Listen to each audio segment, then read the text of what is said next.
असा शेवयाचा उपमा एकदा खाल्लात तर पुन्हा पुन्हा बनवाल. चला सुरुवात करूया. आज टिफिनमध्ये शेवयाचा उपमा दिला होता. ह्या बघा, ह्या ज्या शेवया आहेत त्या उन्हाळी वाळवणामध्ये बनवलेल्या आहेत. उन्हाळ्यामध्ये आपण वाळवण करून ठेवतो आणि त्याचा उपयोग आपल्याला आता पावसाळ्यामध्ये किंवा हिवाळ्यामध्ये गरमागरम नाश्ता किंवा टिफिनसाठी होतो. चला सुरुवात करूया.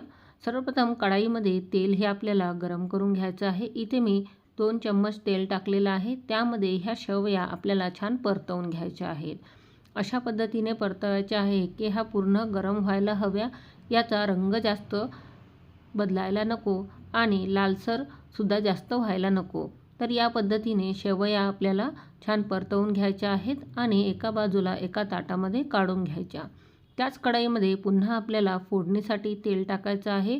यामध्ये आता आपण जिरं आणि मोहरी छान तडतडून घेऊया आणि त्यानंतर शेंगदाणे थोडे टाकून घेऊया.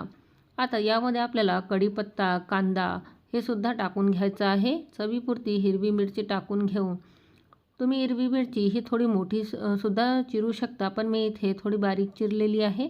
नंतर ती मुलं काढूनसुद्धा टाकू शकतात. चवीपुरतं मीठ टाकायचं आणि छान लालसर परतवून घ्यायचं. आता कोरडे मसाले टाकून घेऊया. यामध्ये 1 चम्मचच्या प्रमाणामध्ये किंवा आपल्या चवीनुसार सर्व कोरडे मसाले इथे टाकून घ्यायचे आहेत. हळद, तिखट, धना पावडर, जिरा पावडर आणि त्यानंतर टोमॅटो छान बारीक चिरलेला टाकून घ्यायचा. हे सुद्धा छान होऊ द्यायचं. फोडणी एकदम व्यवस्थित बसलेली आहे आणि त्यानंतर शेवया आपल्याला यामध्ये टाकायच्या आहेत. ह्या शेवया खूप छान लागतात. चवीला तर खूप भन्नाट लागतात, कारण की हा उन्हाळी पदार्थ आहे आणि आपण जेव्हा हा पदार्थ खातो तेव्हा खूपच छान वाटतं, कारण की पोहे आणि उपमा खाऊन खाऊन रोज आपल्याला कंटाळा येतो. त्यापेक्षा हा पदार्थ खूप छान होतो. बघा, गरम पाणी मी यामध्ये सोडलेलं आहे आणि चवीपुरतं मीठ आपण अगोदरच टाकलेलं आहे. तुम्हाला वाटल्यास तुम्ही टाकू शकता. तर आता याला एक वाफ आपल्याला द्यायची आहे. 2 मिनिटासाठी एक वाफ आपण देऊया. या पद्धतीने झाकण ठेवून द्यायचं. त्यानंतर पुन्हा बघू. बघा, आता छान पाणी हे शोषून घेतलेलं आहे आणि त्यामुळे शेवया छान शिजल्या आहेत. ह्या वेगवेगळ्या झालेल्या आहेत. थंड झाल्यावर पुन्हा छान दिसतात.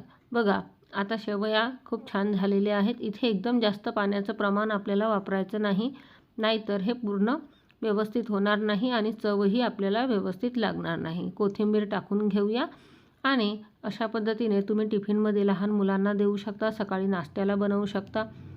झाला आहे आपला गरमागरम मऊ आणि चविष्ट शेवयांचा उपमा तयार. नक्की करून बघा आणि ही रेसिपी आवडली तर नक्की लाईक आणि शेअर करायला विसरू नका आणि आपल्या पेजला नक्की फॉलो करा. तुम्हाला नवनवीन व्हिडिओ बघायला मिळतील. धन्यवाद.